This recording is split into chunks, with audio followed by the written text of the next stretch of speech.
10, ¿cuál sería la sospecha ante un paciente con bajo nivel de conciencia, ¿no? Cuando hablan de bajo nivel de conciencia es estupor y coma. Estupor despierta dolor, coma no despierta. Hemiplegia izquierda. Miren, cuando uno habla de hemiplegia, la lesión es en cápsula interna. Cuando uno habla de hemiplegia, la lesión es cápsula interna. ¿Por qué?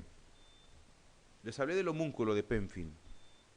El homúnculo de Penfield está una carita y un brazo, en la parte cortical acá, cara y brazo. ¿Y la pierna dónde estaba? En la parte medial. ¿Recuerdan? Eso le dije.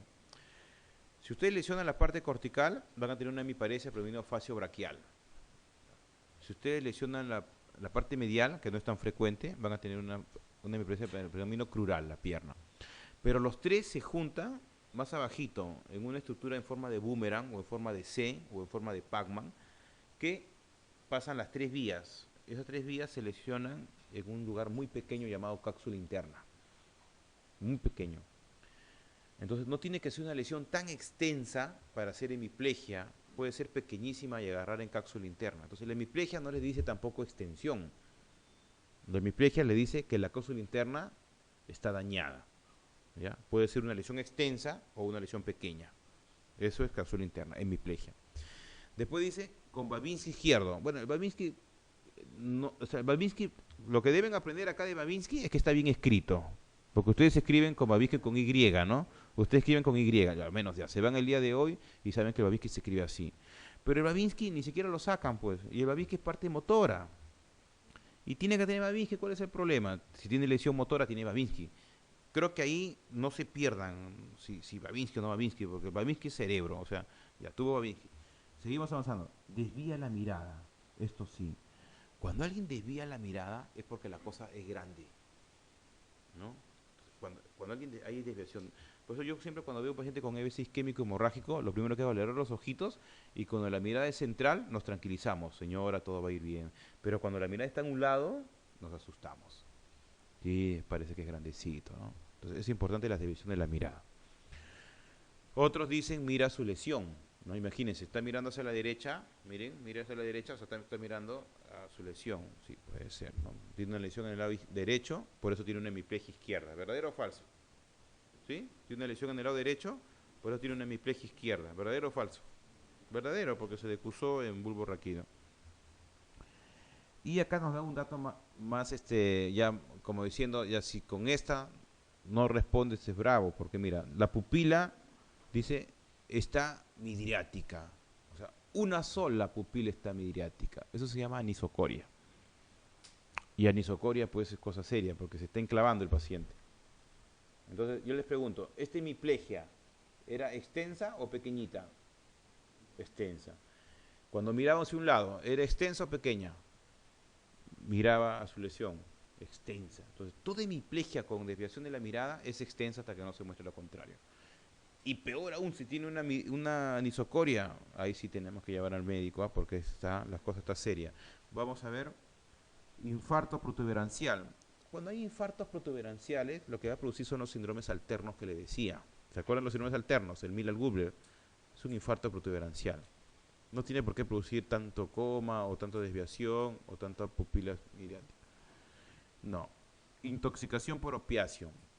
Intoxicar es coma, estupor o coma, una cuadriparesia, ¿no? ¿No? Y pupilas también pueden haber alteración pupilar, pero es bilateral. Brote de una esclerosis múltiple. La esclerosis múltiple es una enfermedad desmielinizante, ¿ya? El cerebro está normal y la sustancia blanca hace una placa, se desmieliniza. En la parte que está agarrando, la parte motora o cerebelosa, hace síntoma de eso. O la médula espinal hace síntoma del lugar que está lesionando. Entonces, un brote, para tener más o menos conocimiento, puede ser un déficit motor, una hemiparesia. Pero no tiene por qué dormirse el paciente.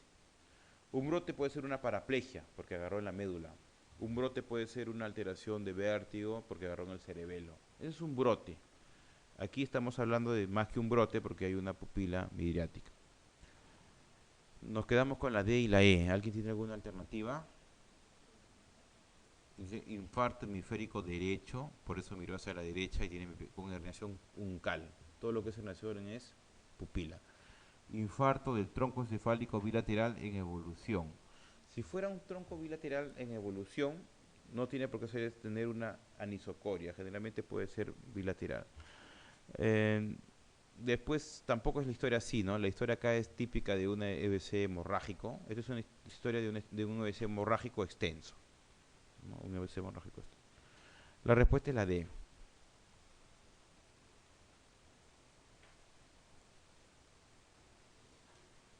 Ya. La 11, vamos a ver la 11. Bueno, una de las entidades que engloba dentro del concepto de demencias, demencia. La única demencia tratable, que la respuesta es espectacular, así, después de diagnosticarla, es la demencia de vitamina B12. O sea, ustedes tienen, yo siempre estoy más agarrado con la vitamina B12 por lo del tema de Cantela, y que tuvo este diagnóstico, ¿no? Es un paciente que tuvo su vitamina B12 baja. La familia dice, tiene demencia. Bueno, cierto, tiene demencia, alteraciones cognitivas. ¿Qué es demencia? Demencia no solamente es olvidos, ¿ah? O sea, demencia no es solamente amnesia. Escriban A de amnesia. Demencia es 4A. Es amnesia, agnosia, agnosia es desconocer las cosas. Afasia y apraxia. Afasia es alteración del lenguaje y apraxia es no saber construir, no saber agarrarse un peine y peinarse, agarrarse una botella de gaseosa y tomar. Eso es demencia. ¿Ok? Entonces, cuando uno ve a un paciente con demencia mayor, ya dice, bueno, pues sí, lamentablemente tiene demencia, ¿no? Eh, pero si ustedes piden vitamina B12, si ustedes piden TSH y T4, están buscando hipotiroidismo y deficiencia de vitamina B12, que pueden ser demencias reversibles. ¿Se imaginan? O sea, un paciente que tiene una presentación demencial y en 2 meses está normal, y después dicen, pero ¿cómo es posible que esté normal? Porque todo el mundo desconoce eso, pero ustedes no. Vitamina B12 y TSH, T4, o sea, hipotiroidismo. Por ahí también hablan de BDRL. Los americanos piden mucho vitamina B12, TSH-T4 y BDRL, o sea, neurosífilis. Son demencias tratables. Eh, yo cuando escuché, yo vi esta pregunta y dije, ah, por fin, vitamina B12, ¿no? Y no había vitamina B12. Es que es así a veces, ¿no? O sea, entonces busco descarte, ¿no? Dice, enfermedad de Alzheimer. ¿El Alzheimer es reversible? No, el Alzheimer es una enfermedad que tiene un componente genético, generalmente cromosoma 1, cromosoma 21 también, o cromosoma 19, son 3 cromosomas que se alteran. Tiene las 4A, ya saben las 4A, pero además tiene el problema de planificación. Ellos no saben planificar lo que va a pasar. El día del padre, ¿qué va a hacer? Lo agarraste, no saben, no sabe qué hacer, porque ellos no pueden planificar, porque planificar es el lóbulo frontal, ¿no? El lóbulo frontal. Eh, Dice leucoencefalopatía multifocal progresiva, es una enfermedad que se ve en HIV, y que su nombre lo dice, es progresiva, pues, ¿no? Son desmilinizaciones progresivas. Enfermedad de Creutzfeldt-Jakob, que es una enfermedad, una demencia por priones o virus lentos, que también es progresiva. Y la enfermedad de Marchiafava-Bignami, que es una enfermedad que se ve en alcohólicos. Cuando ustedes escuchen la palabra alcoholismo en su pregunta, hay dos respuestas nomás.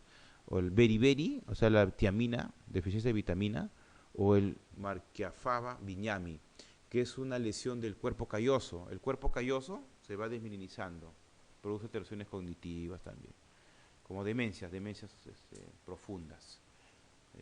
Bueno, por descarte me quedo con Whipple, ¿no? Descarte. Todo vale, chicos, ¿ah? Al practicar la defibrilación ventrículo-peritoneal en el tratamiento de hidrocefalia a presión normal, ¿no? Claro, una hidrocefalia es dilatación de los ventrículos, ¿no? Laterales, tercer ventrículo y cuarto ventrículo. Un alumno me preguntó, ¿por qué le dicen tercero y cuarto? Porque hay dos ventrículos laterales, ¿no? 1, 2, 3 y 4. Cuando se dilatan los 4 juntos, están comunicados, se le llama hidrocefalias comunicantes, le llaman, porque están comunicados los 4. Pero cuando se dilata solamente los 2 primeros, uno no y el otro sí, se está obstruyendo, se llaman hidrocefalias no comunicantes. Entonces, hay dos tipos de hidrocefalias, las comunicantes y las no comunicantes. Las no comunicantes son obstructivas, hay un tumor ahí, hay un tumor que está ahí aplastando. En cambio, las comunicantes pueden ser de presión normal o de presión elevada, ¿no? O hipertensivas también. Se me ocurre, alguien que tuvo una meningitis tuberculosa, como se inflama toda la meninge, ya no puede absorber el líquido y cada día que pasa produce el líquido por el preso coroideo, porque el preso coroideo produce el líquido, pero no absorbe por las granulaciones aracnoideas, no lo absorbe. Produce, no absorbe, se va dilatando. Esas hidrocefalias comunicantes son consecuencia de meningitis, por ejemplo. Entonces, las hidrocefalias a presión normal tienen una triada llamada de Hacking-Adams, ¿no? Generalmente se asocia a demencia, alteración para la marcha, otros llaman la apraxia para la marcha, y alteración urinaria, otros llaman el gatismo, como gato, gatismo urinario. Esa triada hay que buscarla, porque dicen que si ustedes encuentran esa triada, demencia, alteración o apraxia para la marcha y gatismo urinario, y ustedes lo operan, o sea, le dicen al neurocirujano que le hagan una derivación, el paciente mejora, hasta mejora la demencia, dicen. Miren, por eso la pregunta acá es para aprendizaje. Le dicen, de la triada de Hacking-Adams, ¿cuál es la que más mejora? La mejoría es más evidente. Eso le está preguntando. ¿Cuál creen ustedes que mejoraría más? Entonces vamos a ver nuestro Hacking-Adams. Bueno, sí está, ¿no? Alteración de la marcha, el gatismo urinario y la demencia. Sí estaba, ¿no? Ahí está la triada. Sí. Alteración del lenguaje, afasia, no. Eso es una afasia. No se olviden que las afasias son corticales. En el cerebro hay dos cosas, cortical, corteza, y subcortical, profunda. ¿Ok? Superficial y profunda. Todo lo que es afasia es cortical. Por eso que el émbolo, el embolismo, el EBC isquémico embólico, yo les dije que eran corticales. ¿Por qué? Porque el émbolo, pues acá está el vaso sanguíneo y acá está el émbolo, y el vaso sanguíneo se va disminuyendo hasta llegar a la corteza y se obstruye y hace un triangulito en la parte cortical. Por eso que los embólicos son corticales. Por eso que los embólicos convulsionan, porque corteza es convulsionar. ¿Ok? Pero los profundos no, los profundos son lesiones a nivel de sustancia blanca y no tienen por qué producir afasia. Entonces, cada vez que ustedes escuchen la palabra afasia, piensen en cortical. Y trastorno de comportamiento, bueno, conductual, ¿no?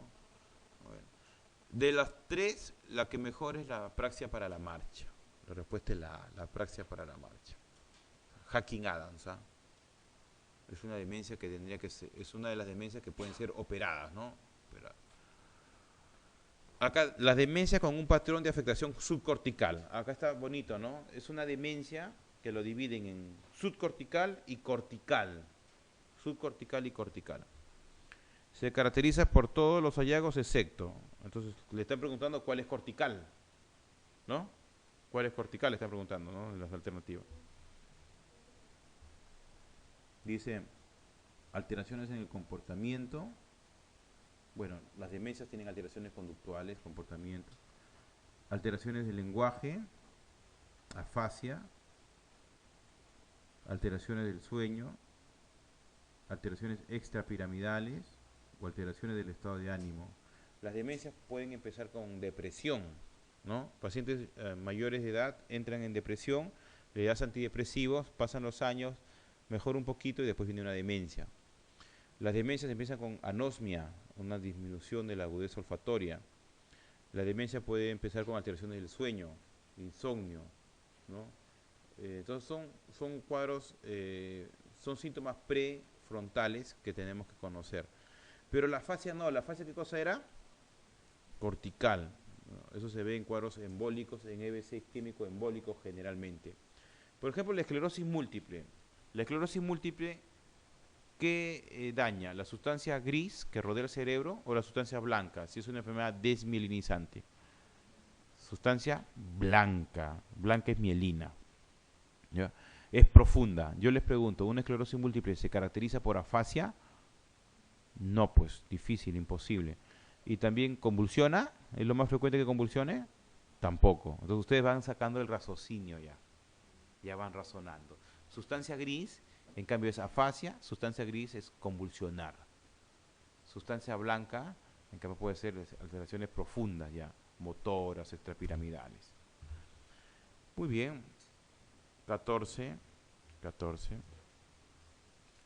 Paciente de 75 años que acude a consulta externa de neurología por un cuadro de 2 años de evolución caracterizado por torpeza de la marcha, apatía, dificultad para manejar el dinero, algún cuadro de desorientación, incluso su domicilio.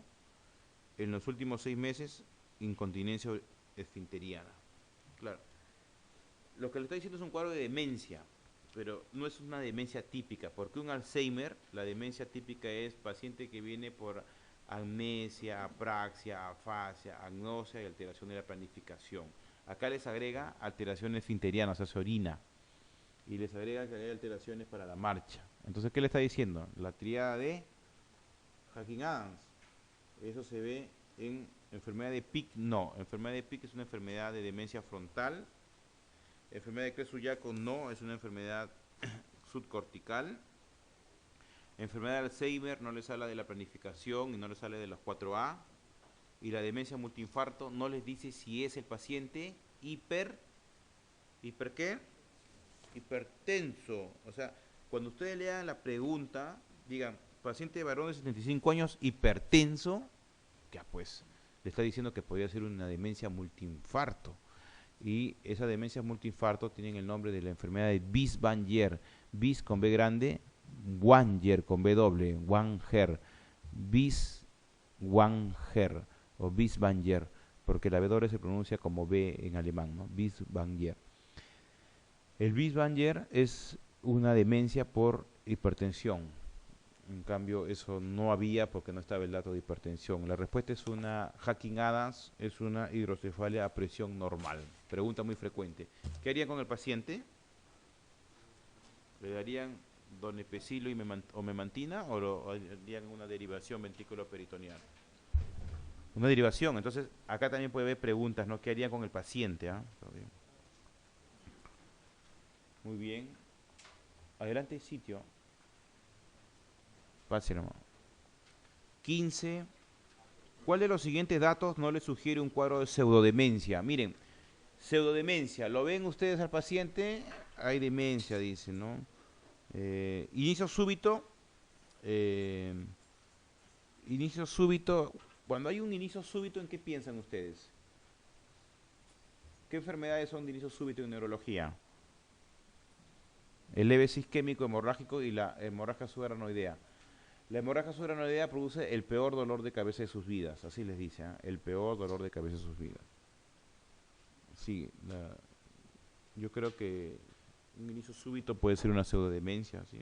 Una encefalopatía, por ejemplo, ¿no? Un paciente que está alucinando y está encefalopático porque tiene un IRC o una encefalopatía hepática, inicia súbitamente, ya, eso no es demencia. Para hablar de demencia, según los textos, es más de 3 meses con alteraciones cognitivas, otros hablan más de 6 meses. ¿Ya? Si es menos de ese tiempo, se llama encefalopatía. O sea, una demencia es una encefalopatía. En otras palabras, también le dicen cuál puede ser una encefalopatía, ¿no? Antecedentes psiquiátricos. Si hay alguien con antecedentes psiquiátricos, puede haber una alteración, ¿no? Alteración cognitiva y no ser ninguna demencia propiamente por Alzheimer. No, puede haber un antecedente psiquiátrico. Sí sugiere. Trastorno de sueño podría ser también. Trastorno de sueño es bien frecuente. El insomnio y la hipersomnia, los dos, ¿eh? Cualquiera de los dos puede ser frecuente. Amnesia muy llamativa.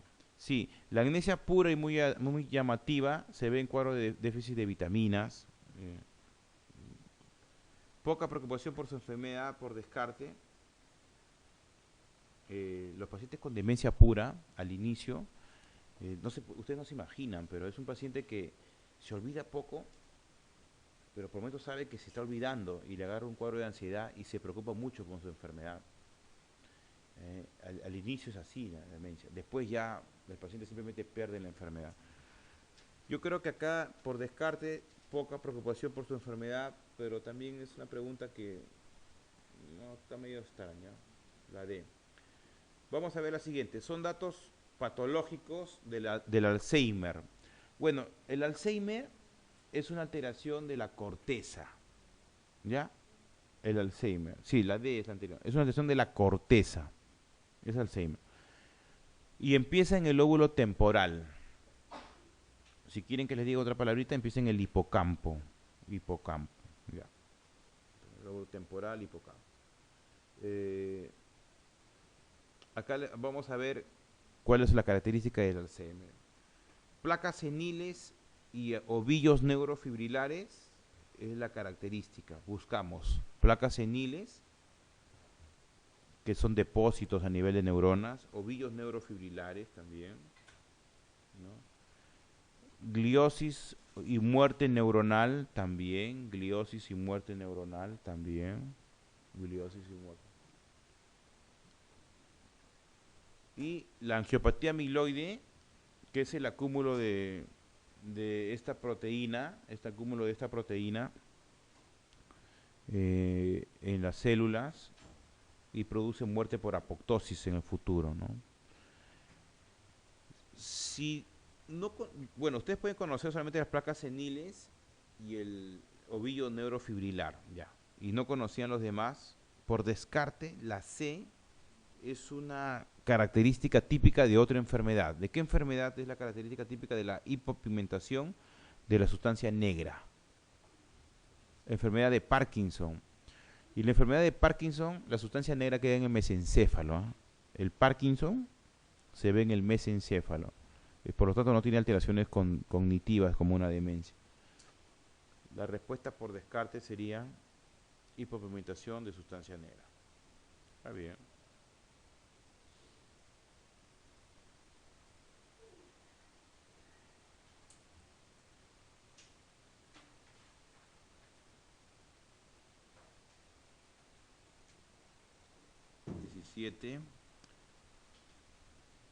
Se ha relacionado la enfermedad de Alzheimer con... Bueno, la enfermedad de Alzheimer se relaciona primero con la edad. O sea, la edad es el factor de riesgo para Alzheimer. También en el Parkinson la edad es factor de riesgo. Ya. Después se relaciona con problemas genéticos, cromosomiales. Por ejemplo, en Alzheimer, en el cromosoma 1, 19 y 21, ¿no? Por eso que todos los síndromes de Down dicen que al llegar a una cierta edad, el 100% tiene un cerebro como de un Alzheimer, los síndromes de Down. Eso no se asocia. No se asocia a deficiencia de vitaminas, porque si fuera una deficiencia de vitaminas, la enfermedad no se llama Alzheimer, la enfermedad se llama deficiencia de vitamina B12.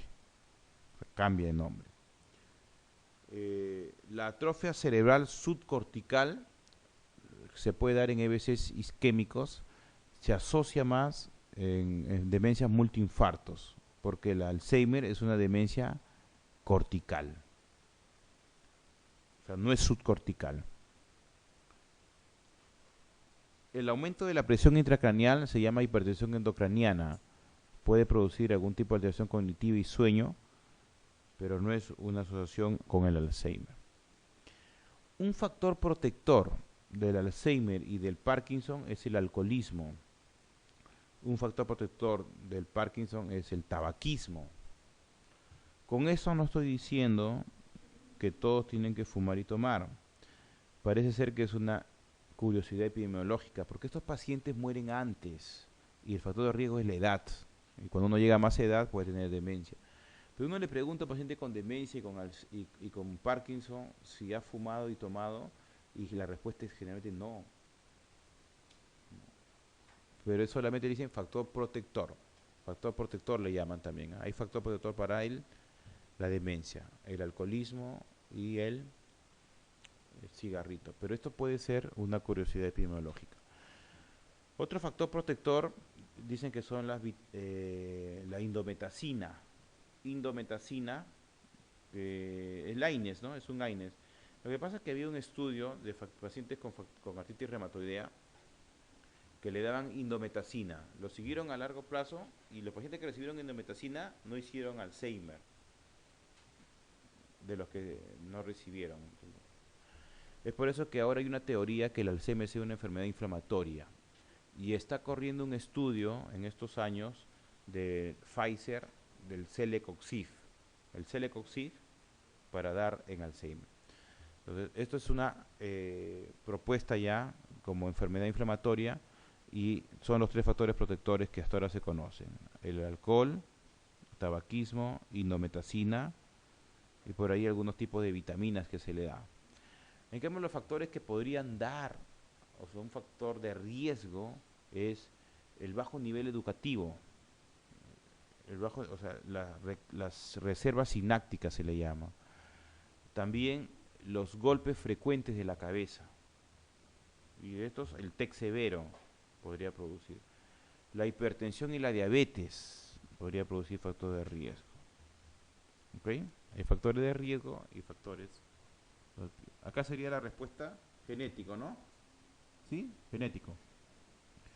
La demencia multiinfarto se asocia de manera más constante con, bueno, si me preguntan eso a mí, yo sin ver alternativa, yo digo,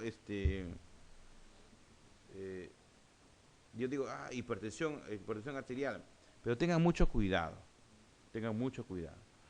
Porque es cierto, un paciente que tenga demencias multiinfartos tiene que tener hipertensión, ¿está bien? Pero si son émbolos pequeños, ustedes van a ver la tomografía. Si hay infartos grandes y es hipertenso, bueno, la hipertensión fue un factor de riesgo. Pero si ustedes ven infartos pequeñitos, por, por émbolos frecuentes, o sea, los émbolos que salen del corazón, o también salen de la carótida, esto es la asociación más frecuente de demencia multiinfarto. Por eso que a todo paciente con demencia multiinfarto estudien fibrilación auricular y carótida. Antes solamente se decía estudio cardiológico, ahora se dice ecodoppler carotidio, ¿no? Para ver si hay estenosis. Tengan mucho cuidado acá, esta es una buena pregunta, ¿eh? Vasculitis, no, es bien raro la vasculitis primaria, es rarísimo, pero las vasculitis secundarias sí se dan, por ejemplo, enfermedades asociadas a artritis reumatoidea, a lupus o a meningitis, y puede producir infartos pequeños. Oclusión carotidia, la oclusión carotidia, si es grande, se asocia a un infarto cerebral del mismo lado. Si la carótida está obstruida acá en el más del 70% en el lado izquierdo, ustedes van a tener una hemiplegia del lado derecho, ipsilateral. Infartos subcorticales, sí, los infartos subcorticales también son multiinfartos, pero la cosa más frecuente son émbolos bilaterales recidivantes. Buena pregunta, yo hubiese respondido de frente a hipertensión arterial. Miren bien ahí, ¿eh? La respuesta es la A, émbolos. Es típico de la demencia vascular execto. Es típico de la demencia vascular execto. Ya. La demencia vascular es hipertensión arterial, es émbolos frecuentes, ¿no? El inicio puede ser súbito y después fluctuante, ¿no? No es como un Alzheimer. Miren, el Alzheimer es así, miren. El Alzheimer es así. ¿Ok? En cambio, la demencia vascular es así, miren. Después sube. O sea, va a subir, pero siempre hay zonas de mejoramiento. Como el Alzheimer es así. ¿Ya? Entonces, con esa ayuda vamos a responder algo acá. Es típico de la demencia vascular. El curso clínico es escalonado, ¿verdadero o falso? Escalonado. Apréndanlo, ¿eh? Es diferente al Alzheimer, que es progresivo, ¿no? El otro es mejora al paciente, después empeora, mejor. Se asocia a hipertensión arterial.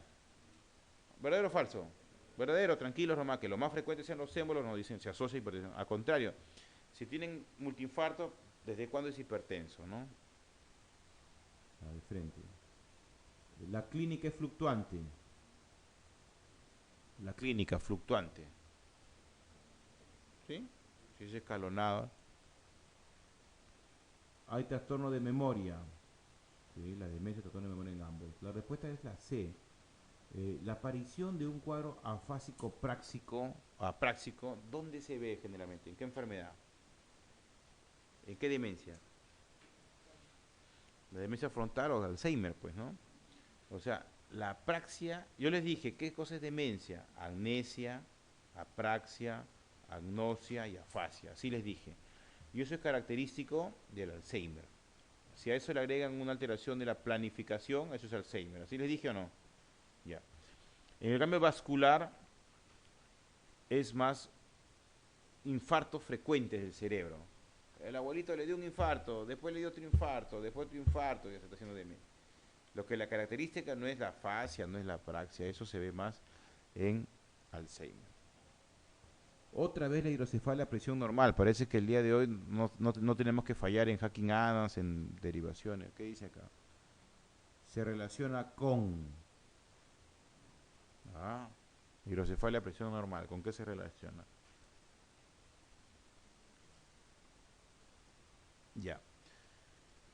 La hipotensión endocraniana, que es la alternativa A, es bien rara. Pero se puede ver cuando uno hace una punción lumbar, el líquido sale y el paciente se para, le duele la cabeza, se echa, le pasa el dolor de cabeza. Esa es la semiología. Uno le hace una punción lumbar al paciente, el paciente se para, camina, le duele la cabeza, se echa, le pasa el dolor de cabeza. ¿Ya? Eso es característico de una hipotensión endocraniana. Hipotensión, al revés de hipertensión, no es frecuente. La hipotensión se trata no con tramadol ni con ketorolaco, sino dando líquido. O sea, a ustedes le pasan 3 litros de cloruro de sodio, mejoran el volumen y pues mejora los síntomas. ¿Ok? El reposo es el tratamiento. Traumatismo. Los traumatismos se asocian más a hematoma subdural y hematoma epidural. Un hematoma epidural es arterial y el hematoma epidural generalmente en 2 días ya está muerto si no le han hecho una derivación o una trepanación craneana, o sea, si no han extraído el coágulo. O sea, es algo rápido. Es un paciente que tiene un accidente en una autopista, al inicio se despierta, ayuda a su amigo que está con fractura, ayuda a la otra que está con algo de rasguños, se llama fase de luna de miel, o sea, se despierta, está bien, fase de luna de miel, y después de ayudar empieza a dormirse. ¿Estamos? Y después se empieza a enclavar. Entonces, la fase de luna de miel es importantísimo. Si por desgracia algún familiar o uno de nosotros tiene un accidente y ustedes están despiertos, lo primero que tienen que hacer es ir a un hospital donde haya neurocirujano. Es lo primero que tienen que hacer. Porque no vayan a hacer que estén en la fase de luna de miel. O sea, de frente a un hospital que haya neurocirugía, tomografía o resonancia. Y si hay una lesión, se llama hematoma epidural, eso se tiene que extraer. O sea, no hay ninguna pastilla para eso. Nada que manitol. Por eso que es bien difícil en el serum. En el serum a veces hay traumatismos encefalocranianos, ¿no? A veces cuando hay accidentes en la carretera, por ejemplo, y sale, lo entrevistan al médico, ¿no? Y el médico dice, siempre cambia de voz, ¿no? Bueno, sí, hay un paciente, el paciente tiene traumatismo encefalocraniano y policontuso. ¿Algo así escuchan ustedes? Policontuso y traumatismo. Ya, eso es lo mismo. ¿Qué pasa? Se golpeó la cabeza y se golpeó el cuerpo. Esa es la verdad, eso es lo que tiene que decir lo bonito, ¿no? Traumatismo encefalocraniano y policontuso. Lo único que tienes que hacer es bajarlo, ¿no? Ustedes no van a estar poniéndole cloruro, manitol, corticoide. ¿Dónde tiene que ir ese paciente? A un lugar donde haya neurocirujano y una imagen, para que si tiene un epidural, mejorar. Supongamos que no hay nada. En 2 meses lo controlan porque el paciente puede tener una subdural. Es el hematoma subdural que es venoso. El hematoma subdural es venoso. Y los síntomas son lentos. Lentos. Esto es más frecuente en alcohólicos. Los alcohólicos o los ancianitos que tienen unas caídas muy leves, ni cuenta se dan. Una caída muy leve, se golpeó la cabecita, ¿ya? Y después tuvo un déficit motor y un trastorno de conciencia. Aquí también es quirúrgico, pero no es de emergencia. Muy bien, eso es traumatismo. Factores de riesgo vascular significa hipertensión arterial, diabetes mellitus, colesterol elevado. En neurología, poco interés tienen los triglicéridos. No es como en cardiología, que sí. Entonces acá es hipertensión, diabetes, colesterol elevado. Tabaquismo, tabaquismo y la edad, factores de riesgo. No se asocia. Lo que se asocia a factores de riesgo son los EBCs. Y factores hereditarios tampoco. Factores hereditarios tampoco. Lo que les decía anteriormente, pues, ¿no? Si tengo un paciente con meningitis, ¿quién produce líquido cefalorraquídeo? El plexo coroideo. ¿Quién lo absorbe? Las granulaciones de Paccioni o las granulaciones aracnoideas, así se llama. No interesa el nombre, pero vamos. Plexo coroideo produce, las granulaciones aracnoideas no absorben. P de plexo coroideo que produce, P plexo, P produce. Granulaciones aracnoideas, A de absorción, no absorbe, porque como ha habido meningitis está todo inflamado. Produce, no absorbe, se dilata. Eso se llama hidrocefalia. Al inicio, presión normal. La respuesta es un antecedente de meningitis. Perfecto.